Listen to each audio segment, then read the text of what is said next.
नमस्कार मंडळी, शुभ संध्याकाळ किंवा शुभ रात्री. रात्रीचे 8:30 वाजलेत. ऑफिसचे कामं आवरलेत आणि आज थोडासा एक गहन विषयावर थोडंसं बोलूया. टायटलवरून थोडंसं तुम्हाला समजलं असेल, पण काही चिंता करू नका, मोठं काही झालेलं नाही आहे. फक्त जे कोणासोबत होऊ शकतं किंवा बऱ्याच जणांसोबत होतं, तर त्यासाठी थोडीशी काळजी घेण्यासाठी हा व्हिडिओ तुमच्यापर्यंत घेऊन येतो आहे. तर मुद्द्याला सुरुवात करूया. तर मंडळी, झालं असं की माझ्या अकाउंटला 13 नोव्हेंबर रोजी 2100चं पेमेंट पडलं आहे. इथे तुम्हाला मी बाजूला स्क्रीनशॉट चिपकवतो आहे. तर आणि 2400चं पेमेंट पडलं, म्हणजे 4500चं पेमेंट पडलं. मी पण टेन्शनमध्येच होतो, नेमकं पेमेंट हे आलं कुठून, पण नेमकं काही कळत नव्हतं. तर 2-3 दिवस गेले. त्याच्यानंतर ॲक्च्युली ऑफिसचं माझं काम करत होतो, तेवढ्यात एक ऑनलाईन कॉल आला आणि तो कॉल होता पाकिस्तानमधून. हा नंबर आहे, या नंबरवरून कॉल आला आणि ते बोलायला लागले की तुमचा लोन तुम्ही भरलेला नाही आहे. तर ॲक्च्युली ॲप लोन जे असतात, तर ॲप लोनची तुमची काही डिटेल्स असते किंवा त्याचे EMIs कधी आहेत कधी नाही ह्याची डिटेल्स असते. तर मला तर काही कळालंच नाही की मी नेमका लोन कुठून घेतला आहे. तर तरी पण मी त्यांना म्हटलं की बाबा ठीक आहे. नंतर बघितलं तर पाकिस्तानवरून तो कॉल होता. तर मी त्यांना जस्ट बोललो की बाबा लोन घेतलेला नाही आहे, तर EMI भरायचं कुठला. तर त्याच्यानंतर ते बोलायला लागले 13 तारखेला तुम्ही लोन घेतला आहे वगैरे वगैरे वगैरे. तर मी म्हटलं ठीक आहे, लोन घेतलं असेल तर तुमची स्टेटमेंट असेल तर स्टेटमेंट पाठवा. तर त्यांना वाटायला लागलं काहीतरी आता हे कोणतरी स्मार्ट काय त्यांना प्रकार वाटला. त्याच्यानंतर तो कोण होता, तो पाकिस्तानचा माणूस, तो बोलायला लागला, भाई चल ये ज़्यादा बोल रहा है, इसकी अभी नंगी फ़ोटो बना दे, इसको सब को व्हायरल कर देते, असं वसं काय बोलायला लागला. तर मी फोन कट केला आणि ब्लॉक केला. तर ॲक्च्युली असे जेव्हा कॉल्स येतात तुम्हाला, तर पहिलं तर मेन आहे की तुम्ही घाबरून जाऊ नका, हडबडू नका किंवा पटकन नाही का आपण हायपर होतो तसं काय हायपर होऊ नका. ठीक आहे, म्हणजे तुम्हाला माहिती आहे ना, तुम्ही अजून तरी काही केलेलं नाही आहे. बऱ्याच वेळा बँकेतून तुम्हाला कॉल्स येतात की OTP शेअर करू नका. त्याच्यानंतर कुठल्या ज्या अननोन लिंक आहेत, बऱ्याच जणांचे आपल्याकडे पण महारथी आहेत. म्हणजे कधी कधी जिओची ॲनिव्हर्सरी आहे, तो तुम्हाला फ्री रिचार्ज येतो आहे 400 रुपयाचं, तर ह्या लिंकवर क्लिक करा. ॲमेझॉनची ऑफर आहे, आयफोन तुम्हाला मिळेल फक्त 100 रुपयात, ह्या लिंकवर क्लिक करा. असं बरंच काय काय असतात. ह्या लिंक जो शेअर करतो ना, त्याला तर माझे हा व्हिडिओ खूप इम्पॉर्टंट आहे. अशा तुम्हाला व्हॉट्सअपला लिंक येतात, त्या कृपया तिथल्या तिथे थांबवा. तुम्ही 100 जणांना शेअर केल्यानंतर रिचार्ज मिळेल, 50 जणांना शेअर केल्यानंतर आयफोन मिळेल, हे काही मिळत नाही. तुमचा डेटा चोरी होतो. तर अशा लिंकपासून तर पहिलं सावधान. तर असा कॉल आल्यानंतर थोडंसं ऑब्वियसली घाबरायला होतं, टेन्समध्ये होतं मी. म्हटलं ठीक आहे, रँडम कॉल असेल. त्या दिवशी काय वाटलं नाही. त्याच्यानंतर मग परत 17-18 की 19 नोव्हेंबरच्या आसपास, 19 नोव्हेंबरला परत इंडियन नंबरवरून कॉल आला, जो की UP बिहारच्या पट्ट्यातून होता. हा नंबर आहे, तो बाजूला दिला आहे. तर त्या नंबरवरून कॉल आला, एक लेडीज बोलत होती सेम, की तुम्ही फिनवाना ॲपमधून लोन घेतलं आहे. आता फिनवाना ॲप ही गुगलवर होती. आता मला वाटतं मी आजच सकाळी चेक केलं, तर ती ॲप आता गुगलने काढून टाकलं आहे. पण कदाचित ती परत आली तर त्यावरून लोन घेऊ नका. ॲक्च्युली ॲप लोन जे असतात ना, ते सेक्युअर ॲपमधूनच घ्या. आता सेक्युअर ॲप अनसेक्युअर ॲप कोणत्या, त्याचा विचार तुम्हीच करायचा. शक्यतो लोन घेऊच नका. तर फिनवाना ॲपमधून मी बोलते, तुमचा लोन भरायचा बाकी राहिला आहे. तर मी म्हटलं बाबा लोन मी कोणता घेतला. तर ती जी लेडी होती ती मला सांगायला लागली की तुम्ही 2 लोन घेतलेत 13 तारखेला. एक आहे 4500चा, दुसरा आहे काहीतरी 6000 की 7000चा. तर मी म्हटलं मी एकही लोन घेतलेला नाही आहे, तर तुम्ही 2-2 लोन कसे काय सांगू शकताय. तर ती म्हणायला लागली नाही तुम्हाला फाईन बसेल, असं होईल तसं होईल. ते म्हटलं मॅडम एक काम करा, लोन घेतला असेल मान्य आहे, तर लोन घेतला तर तुम्ही काहीतरी त्याचं जी डिटेल्स असते ती मला व्हॉट्सअप करा किंवा मला सांगा की नेमकं काय आहे काय नाही. तर ती म्हणे नाही 7 दिवसाचीच मुदत होती, हिंदीमध्येच बोलत होती. 7 दिवसाची मुदत आहे, 7 दिवसांना तुम्ही भरत नाही तुम्हाला पेनल्टी लागणार. मी म्हटलं ठीक आहे मॅडम, लावा पेनल्टी, कारण आपण लोन घेतलाच नाही आहे तर घाबरायचं कशाला. आता आपण जेव्हा उलटं बोलतो ना, तेव्हा ते थोडंसं त्यांना असं ॲटिट्यूड असतो तो त्यांचा तुटतो. तर ती जी लेडी होती ती बोलायला लागली की मी आता बघा तुझं काय करून टाकते, मैं क्या कर दूंगी, तेरा सिबिल जो है वो सिबिल की वाट लगा दूंगी, ऐसी की तैसी करूंगी. त्यांच्या शिव्या पण 2-4 दिल्या. म्हटलं ठीक आहे, समजलो बाई काहीतरी प्रॉब्लेम आहे. तर फोन कट केला. त्याच्यानंतर परत दुसऱ्या नंबरवरून कॉल आला, तोही मी ब्लॉक केला. सगळे 3 नंबर ब्लॉक केले. त्याच्यानंतर बोललो काहीतरी मॅटर जोरदार आहे, तर आत्ता काहीतरी आपल्याला पाऊल उचलायला लागेल. तर परत एकदा मंडळी सांगतो, अशा जेव्हा गोष्टी होतात, हा ऑनलाईन फ्रॉडच्या गोष्टी असतात. तर ह्या लोकांना जर तुम्ही एंटरटेन केलं, जर पैसे भरलेत, तर ते शक्यतो कंपनीच्या अकाउंटला किंवा ॲपच्या अकाउंटला जात नाहीत.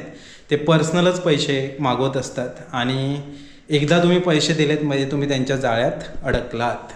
तर कृपया असं काही कॉल्स आले, व्हॉट्सअप आलं, काही लिंक आली तर ओपन करू नका. कोणीही आहे ना, कोणीही तुमचा फ्रीमध्ये रिचार्ज करणार नाही आहे. कोणीही तुम्हाला फ्रीमध्ये काय देणार आहे. मेहनत करा, मेहनत केल्याने सगळं काही मिळणार आहे. त्यामुळे ती दिमागातून गोष्ट काढून टाका. 10 जणांना शेअर केलं की मला काहीतरी मिळेल, काही नाही मिळणार. मी तर मला असं कोणी पाठवलं ना की त्यालाच उलटा रिप्लाय पाठवत असतो, तुला काय मिळालं की मला सांग. कारण थोडं दिमाग लावा मंडळी. आपण भिकाऱ्यांना 1-2 रुपये 5 रुपये देताना विचार करतो. हे मोठे मोठे उद्योजक आपला विचार करणार आहेत का फ्रीमध्ये देण्यासाठी? कोण काय करत नाही असं. तर त्यामुळं ह्या ज्या लिंक असतात, काय OTP, कधी OTPसाठी कॉल येतो. कधी कधी असेही फ्रॉड होतात की तुम्हाला ते सांगतात की मी 5,000 तुम्ही कुठेतरी जिंकलात, 5,000 तुम्ही यस करा. तर ते यस काय असतं, फोनपे किंवा जीपेची लिंक असते आणि त्याच्यात पेमेंट तिकडून त्याने रिक्वेस्ट टाकलेली असते. ते तुम्हाला पे करत नसतात, तर रिक्वेस्ट टाकलेली असते. त्याच्यानंतर मग यस केलं की तुमचे 5,000 10,000 जी काय अमाऊंट असते, यस केल्यानंतर पासवर्ड टाकलात की तुमचे पैसे गेले. तर लकीली आपण त्या गोष्टीसाठी सगळ्या गोष्टी आपल्याला माहिती आहेत. या देशाचा समजदार नागरिक म्हणून थोड्याफार गोष्टी तरी आपल्याला माहिती आहेत. तर अशा सगळ्या गोष्टी झाल्यानंतर 1-2 जणांशी डिस्कशन केलं. ऑनलाईनवरती फिनवाना ॲपची डिटेल्स घेतली. तर ऑनलाईनवर जर तुम्ही टाकलं फिनवाना ॲप तर तो फ्रॉडच आहे. म्हणजे असे कॉल्स मला नाही, बऱ्याच जणांना येतात. तर जो कचाट्यात सापडतो तो मरतो, जो समजदार असतो तो वाचतो. हे काय करतात, थोडा इरिटेट करतात. मला कंटिन्युअसली अजूनही फोन येत आहेत. म्हणजे आज आहे 4 डिसेंबर, तरीसुद्धा कंटिन्युअसली मला कॉल येत आहेत. असतात दिवसातून 5 ते 6 कॉल्स असतात. पण स्पॅम आपल्याकडे आहे, ट्रू कॉलर आहे, बाकीचं आपलं जे सिम कार्डवरून पण नोटिफिकेशन येतं, इस कॉल को ना उठाए, किंवा मग रेड अलर्टमध्ये येतं. त्यामुळे ते कॉल शक्यतो आता मी उचलत नाही आहे. जेवढं ब्लॉक करायचं जमतं आहे तेवढे ब्लॉक मी करतो आहे. अशी सगळी स्टोरी झाली मंडळी. ऑनलाईन फ्रॉडमध्ये आपण थोडंसं अटकणार होतो पण वाचलेलो आहे. तर कृपया काळजी घ्या. बरं, आता हे सगळं झालं तर मग आता पुढे काय? कारण हे इरिटेट करणार तुम्हाला. बऱ्याच ठिकाणी वाचलं, बऱ्याच जणांशी डिस्कशन झालं, तर त्यांचं असं म्हणणं आहे 1.5-2 महिने लोक इरिटेट करतात आणि त्याच्यानंतर एकदा समजलं की हा माणूस काय 1 रुपया देणार नाही आहे, त्यांच्यासाठी तुम्ही असं काय मोठे इम्पॉर्टंट नाही आहे. त्यांना एकदा माहिती पडलं की हा माणूस काही कामाचा नाही, मग ते तुमचा पिछा तो पाठलाग सोडतात. आणि जर एकदा का तुम्ही पैसे दिलेत, काही वेळेस काय होतं, घाबरून वगैरे अरे आपला सिबिल चांगला राहावा किंवा असं काय ते लोक ज्या धमक्या देतात, तर त्या धमक्याला घाबरून जर आपण भले 1,000 रुपये जरी त्यांना दिले, मग तुम्ही त्यांच्यासाठी सोन्याची अंडी देणारी कोंबडी झालात. मग तुम्हाला ते इरिटेट करणार, कंटिन्युअसली इरिटेट करणार, तुम्ही पैशावर पैसे देत राहणार. ते काय मॅटर संपत नाही. आणि मग अशा वेळेस कधीतरी तुमचा मोठा ऑनलाईन फ्रॉड होऊ शकतो. तर अशी गोष्ट झाली, अशी गोष्ट होते. ठीक आहे, आता आपण या डिजिटल दुनिया जेवढी आपल्याला चांगली वाटते तेवढी काही चांगली नाही. अशी वेळ प्रत्येकावर येऊ शकते, कोणावर येऊ शकते. अशी जर आलीच तर काही घाबरू नका. याच्यावर मंडळी पहिला तर उपाय हा, पहिली गोष्ट, पहिलं त्यांना इग्नोर करा. त्यांच्याशी बोलायचा प्रयत्न करू नका. जेवढे तुम्ही बोलत जाल, शिव्या देत जाल, तेवढे ते तुम्हाला गुंतवत जाणार. कॉल आले, आजकाल साधी सोपी गोष्ट आहे. ट्रू कॉलरला म्हणा किंवा नॉर्मल जरी स्पॅम कॉल आहेत ते तुम्हाला नॉर्मली नोटिफिकेशन येते. तर त्या नोटिफिकेशनद्वारे तुम्हाला कळून जातं की हा बाई स्पॅम कॉल आहे. DNDमध्ये टाकून द्या तुमचा नंबर शक्यतो, म्हणजे बाकीचे कॉल्स येणार नाही. पण हे लोक पर्सनल कॉलवरून पण कॉल करतात. तर इग्नोर करायचं. त्याच्यानंतर दुसरी गोष्ट, कंप्लेंट करणं खूप महत्त्वाचं आहे. आपण 19 नोव्हेंबरलाच सायबर क्राईमला आहे ना, आपण ऑलरेडी एक सायबर क्राईमचं जे पोर्टल आहे ऑनलाईन, तिकडे आपण कंप्लेंट दिले. जी डिटेल आता तुम्हाला मी सांगितली, जशीच्या तशी डिटेल्स त्यांना दिलेली आहे. जे पाकिस्तानचा नंबर होता, जे इंडियातले 2 नंबर होते, आता त्याच्यानंतरचे काही डिटेल्स नाही दिले, पण पहिले स्टार्टिंगचे जे कॉल्स आले त्याची सगळी डिटेल्स आपण त्या क्राईम ब्रँचचं जे हे आहे पोर्टल आहे त्याच्यावरती कंप्लेंट दिलेली आहे, FIR टाकलेली आहे. म्हणजे एक सेफ झालं की बाबा आपण कंप्लेंट दिलं आहे, त्याच्यावरती पुढे कारवाई चालू राहील. आणि मेनली असं दुसरं परत कोणी बोलायला नको तू झोपला होतास का, कारण होतं काय अशा गोष्टीमध्ये मोठी गोष्ट होण्या अगोदरच आपण जर सेफ राहिलं ना तर कधीही चांगलं. ॲक्च्युली बऱ्याच जणांना पैसे कमवण्याचे जे काही मार्ग आहेत ना ते अशा पद्धतीचे पण आहेत. बरेच जणांचे मेहनत नाही करायची आयुष्यामध्ये असंच आहेत ना, त्यांना माहिती आहे जर मी दिवसभरात 5-10 जणांना जरी टार्गेट केलं तरी मला 1-2 बकरे मिळणारच आहेत, जे आपल्याला निवांत पैसे देऊन जाणार. तर ही त्यांची कामच आहेत. म्हणजे एक नंबर जे आपण ब्लॉक केला, दुसरे 10, 50, 100 माहिती नाही, आणि ही टीम किती मोठी असते ती पण आपल्याला माहिती नाही. तर हे ऑनलाईन फ्रॉड बऱ्याच ठिकाणी होतात. बरेच जण फसतात, पण फसण्याचं कारण मंडळी एकच आहे की तुम्ही डिजिटल जी दुनिया आहे त्या डिजिटल दुनियामध्ये सतर्क राहा. ऑनलाईन लिंक मी मगाशीच बोलले, ऑनलाईन लिंक कधीही ज्या अननोन लिंक असतात त्या ओपन करू नका. कारण लिंक एकदा तुम्ही ओपन केली तुमचा डेटा लीक होतो, तुमचा फोन हॅक होतो, आणि मग सगळा डेटा तुमचा गेल्यामुळं बऱ्याचशा गोष्टी होतात. काही काही जणांची सिम आहेत, ती सिम डुप्लिकेट होतात दुसऱ्या नंबरमध्ये, आणि मग तिकडे त्या नंबरवरून सगळी ट्रान्झॅक्शन तुमची झालेली असतात, अकाउंट्स खाली होऊ शकतं. अशा गोष्टी होतात. त्यामुळं हा एक अनुभव माझ्यासोबत आला आहे. आता हा आपली डिटेल्स त्यांना नेमकी कुठून मिळाली, म्हणजे माझा नंबर त्यांनी का मला टार्गेट केलं, कसं केलं ते काय आपल्याला माहिती नाही. पण ऑब्व्हियसली आता फोनपे, जीपे, ऑनलाईन आता झालं आहे की आपलं डिजिटल इंडिया याच्या चक्करमध्ये आपल्याकडे खिशात 1 रुपया नसतो. कुठेही गेलो आपण ऑनलाईन भले बऱ्याच ठिकाणी 5 रुपयाचं पेमेंट जरी असलं ना तरी आपण ऑनलाईन मागतो, आणि ऑनलाईन मारल्यानंतर बऱ्याचशी डिटेल्स आपली जात असते इकडे तिकडे. बऱ्याच ॲप आहेत, फक्त काय आता ते फोनपे जीपे नाही, बऱ्याचशा ॲप आहेत ऑनलाईनच्या, जसं की क्रेड आलं, त्याच्यानंतर हे जे आपले एअरटेल, आयडिया ह्यांच्या ॲपमधून पण पेमेंट्स होतात. अशी बरीचशी ॲप्स आहेत. पेटीएम जुना होता, अजून आहे. तर अशा ॲपमध्ये पण आपली सगळी डिटेल असते, आपलं कार्ड लिंक असतं, आपलं बँक अकाउंट लिंक असतं, सगळ्या गोष्टी आहेत. आता कोण काय आपल्या डेटाशी करतो आहे हे आपल्याला नाही माहिती, कारण पैशाच्या बाबतीत कोणावर भरोसा आपण ठेवू शकत नाही. कोणही कधीही आपला गैरवापर करून काहीही करू शकतो. बऱ्याच ठिकाणी आपण जातो तर मग तिथे डेटा वापरतात बघा. कुठल्या मॉलमध्ये वगैरे गेलात की कुठल्या दुकानात गेलात, ते बऱ्याच ठिकाणी सांगतात की तुम्हाला ऑफर येतील, त्यासाठी तुमचा नंबर द्या. मग ते नाव विचारतात, नंबर विचारतात, त्याच्यानंतर डेट ऑफ बर्थ पण विचारतात. डेट ऑफ बर्थ कशासाठी असते काय 1-2 ठिकाणी मी विचारलेलं. मी शक्यतो डेट ऑफ बर्थ वगैरे असं काय देत बसत नाही, पण त्यांचं काय असतं की तुमच्या बड्डेला काहीतरी आम्ही आमच्या शॉपमधून काय ऑफर असतील तर त्याचे SMS तुम्हाला येतील, अशी काहीतरी आपल्याला भूल दिली जाते, आणि आपण डेटा सहजच दुसऱ्यांना देत असतो. या डेटाचा वापर कुठे कुठे होतो, काय काय वेळेस होतो. आपल्याला दिवसातून 100 कॉल्स येत असतात, कोणाशी आपण काय बोलतो काय नाही बोलतो. त्याच्यामध्ये सतर्कतेने आपण वागलं तरच आपण वाचणार, नाही तर बऱ्याच वेळेला हे बेकार दुनिया आहे. बरेचसे पिक्चर वगैरे आहेत पिक्चर जर असे बघितलेत ना तर वाटेल अरे हे काय चाललं आहे. कधी कधी ते कॅश होती तीच बरी होती, म्हणजे ॲटलिस्ट आपले जे पैसे आहेत ते अकाउंटला सेफ होते, ऑनलाईन ट्रान्झॅक्शन होत नव्हती, सगळं व्यवस्थित चाललेलं. पण आता ह्या ऑनलाईन ट्रान्झॅक्शनच्या पंध्यात होतं काय, कुठला OTP कोण कशाला मागतोय काय मागतोय ते आपल्याला माहिती नाही. त्यामुळे OTP शक्यतो कधी शेअर करूच नका. आपला माणूस असेल ना तरी पण करू नका. जेव्हा जेव्हा फक्त तुमच्या समोर ट्रान्झॅक्शन होतील तेव्हाच OTP वगैरे तुम्ही तुमचा द्या. तुमचा मोबाईल सेफ ठेवा, कारण सगळं आजकाल ह्याच्यावर आहे. सगळं म्हणजे हेच बोलू शकतो ही एक मिनी बँक आहे. ह्याच्यावर सगळी ट्रान्झॅक्शन होतात, पेमेंट येतं, पेमेंट जातं, OTP येतो आहे, तुमचं अकाउंट सगळं ह्याच्यावर आहे. त्याच्यानंतर तुमच्या बऱ्याचशा ॲप आहेत त्याच्यावरती आहे.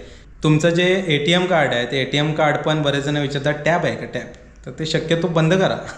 म्हणजे ते फक्त ATMसाठी टक केलं की तुमचे पैसे कट होतात. किती बेकार आहे ते. तर ते तर मी माझ्या ATMला ऑलरेडी बंद आहे, ते नको. एवढं पण आम्हाला सुख सुविधा नको आहे. आम्ही तो पिन टाकू, पिन टाकल्यानंतर पैसे जाऊ देत ना, कशाला एवढं फास्ट. ठीक आहे, मला माहिती आहे त्याचे फायदे असतील नसतील मला माहिती, मग काही काही गोष्टी न केलेल्या बऱ्या ना. ऑनलाईनच्या जगात काय वापरायचं काय नाही वापरायचं हे तुमच्यावर आहे. प्रत्येक गोष्ट तुम्ही नाही म्हणू शकत की हां ही अशीच आहे, हे वापरायलाच पाहिजे. जग वापरतं म्हणून आपण वापरणं गरजेचं नाही आहे. त्यामुळं काळजी घ्या. तर मंडळी ही ॲपबद्दल सांगायचं झालं तर अशा बऱ्याचशा ॲप आहेत ज्याच्यातून आपल्याला पैसे मिळतात. मध्ये पण मी एकदा सांगितलं होतं की जे ऑनलाईन गेम्स वगैरे आहेत त्यावरती बंदी आली पाहिजे. बऱ्यापैकी थोडीफार बंदी आले, पण ह्यावर पण बंदी आली पाहिजे. काय होतं, बरेच जी युवा पिढी याच्यामध्ये बरबाद झाले. कारण गेम्स खेळतात, ऑनलाईन गेम्स, त्यांना वाटतं मी एका दिवसात करोडपती होईन. आणि मग ह्या ऑनलाईन ॲपवाले आहेत ते तुम्हाला पैसे देतात बिंदास. आधार कार्ड पॅन कार्ड लागलं की बऱ्याच ॲप तुम्हाला पैसे देतात. इंटरेस्ट काय लेवलचा असतो ज्याचा त्याला माहिती, 36% काय, 50% काय आणि 60% काय. पण तुम्हाला पैसे इन्स्टंट मिळतात. तुम्हाला वाटतं अरे वा पैसे आले, वापरतो आपण. पण जेव्हा रिटर्न द्यायची वेळ येते तेव्हा सर्वजण फसतात. त्यामुळं रिक्वेस्ट करतो आहे की शक्यतो ह्या ऑनलाईन ॲपमधून पैसे जास्त करून उचलू नकाच.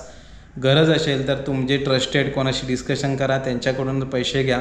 लोनची गरज सर्वांना असते. गरज आपली जी असते त्या गरजेचा वापर आपला लुटालूट करण्यासाठी केला जातो. त्यामुळं शक्यतो ह्या गोष्टीपासून लांब राहण्याचा प्रयत्न करा. जेवढी आपल्याला गरज आहे, जे कमवत आहे त्याच्यामध्येच मॅनेज करायचं बघा.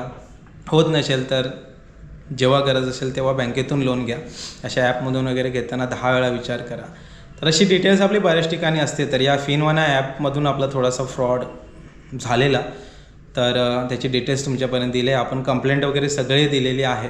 पुढे मला नाही माहिती काय ह्याचं होणार आहे काय नाही होणार आहे, पण जस्ट तुम्हाला अपडेट म्हणून दिलं की बाबा OTP शेअर करू नका, अननोन नंबरशी जास्त बोलू नका, अननोन लोकांना एंटरटेन करू नका, अननोन लिंकवरती क्लिक करू नका. अशा छोट्या मोठ्या गोष्टी आहेत मंडळी. बऱ्याचशा गोष्टी तुम्हाला माहिती असतील, पण कधी कधी होतं की काही गोष्टी आपण पटकन देऊन जातो. पण तो विचार करा, अननोन लोकांशी बोलताना फोनवर पहिला विचारच करा तो काय बोलतो आहे.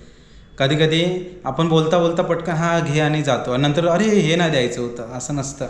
त्यामुळं कोणीही कुठलीही बँकवाले वगैरे कधीच तुमच्याकडे OTP मागत नाहीत. त्यामुळं कुठल्याही बँकेतून जरी फोन आला, किती एमर्जन्सी आला तरी OTP तर देऊच नका. असो, चला मंडळी, आज जरा कामं आवरली ऑफिसमधली आणि एका थोड्या वेगळ्या विषयावर तुमच्याशी बोलायचं होतं. तुमच्यासोबत असं कधी काय झालं आहे का, नक्की कमेंट करून सांगा. कारण हे प्रत्येकाचे अनुभव असतात, प्रत्येकजण बोलत नाही. मेनली काय माहिती आहे का, आपण बऱ्याच गोष्टी एकमेकांशी बोलत नाही, शांत बसतो, लपून राहतो, घाबरतो. ह्याचा फायदा हे लोक घेत असतात. त्यामुळे अशा काही गोष्टी घडल्या ना, 10 जणांशी बोलायचं, बाबा असं असं झालं, असं झालं. कोणीतरी काहीतरी सोल्युशन देईल. सोल्युशन नाही दिलं तर पटकन कोणीतरी बोलेल, भाई मी असं फसलो होतो, तू फसू नको. त्यामुळं कधी पण अशा काही गोष्टी घडल्या ना, 4 जणांशी बोला, एकटं राहू नका. एकटं राहिलात तर तुम्हाला लुटूनच नेणार आहे लोक. तर काळजी घ्या. जास्त ऑनलाईनच्या दुनियेमध्ये आहे ना भरकटत जाऊ नका. जी काही कमाई करताय त्याच्यात खुश राहा. त्याच्याहून जास्त कमाई करायचे रस्ते आहेत ना ते मोकळे करायचं बघा. फक्त ह्या ऑनलाईनच्या ह्याच्यात जाऊ नका. डायरेक्टली कुठून तरी काहीतरी एका दिवसात कोण करोडपती बनणार नाही आहे. आता मला नाही माहिती कोण बनेगा करोडपतीमध्ये किती करोडपती झाले. माझ्या आसपास तर कोण झाला नाही. पण तो चला एक हाय शो चाललेला आहे, तो वेगळी गोष्ट आहे. पण ऑनलाईनच्या ह्याच्यामध्ये रमी खेळून किंवा बाकी बरेच सारे गेम्स आहेत ते खेळून तुम्ही काय मोठे करोडपती होणार नाही आहे. आपल्याला प्रमोशन्स येतात, बरेच येतात. Online game, online betting. आपलं आणि तुमचं रिलेशन वेगळं आहे. आपण फॅमिली आहे. त्यामुळे हे प्रमोशन्स आपण घेत नाही. आपण व्हिडिओ अशा करत नाही. कारण कसं आहे मंडळी, आपल्याला माहिती आहे ह्याच्यातून कुटुंब बर्बाद होतात. त्यामुळे अशी प्रमोशनचे कॉल जरी आले तरी तिथल्या तिथे आपण थांबवतो. बाबा हे बेटिंग आणि गेमिंग ॲप सोडून काय असेल तर सांग. तर ते प्रमोशनचे व्हिडिओ आपण करत नाहीत. त्यामुळं अशी जेव्हा वेळ माझ्यावरच आली तर म्हटलं तुमच्यापर्यंत पण थोडंसं डिस्कस करावं. तर मंडळी एवढंच आजच्यापुरतं बोलायचं होतं. थोडी काळजी घ्या. अशा या राक्षसांपासून थोडंसं सावध राहा. आणि तुमचे काही अनुभव असतील तर नक्की कमेंट करून सांगा, जेणेकरून दुसरे कोणी फसणार असतील तर त्यांना काळजी घेता येईल. वेगवेगळे अनुभव असतील. आता ही फिनवाना ॲपबद्दल तुम्हाला मी सांगितलं, अशा काही बऱ्याचशा गोष्टी तुमच्यासोबत घडल्या असतील तर नक्की सांगा. चला तात्पुरतं थांबूया, भेटूया पुढच्या व्हिडिओमध्ये. तोपर्यंत बाय बाय.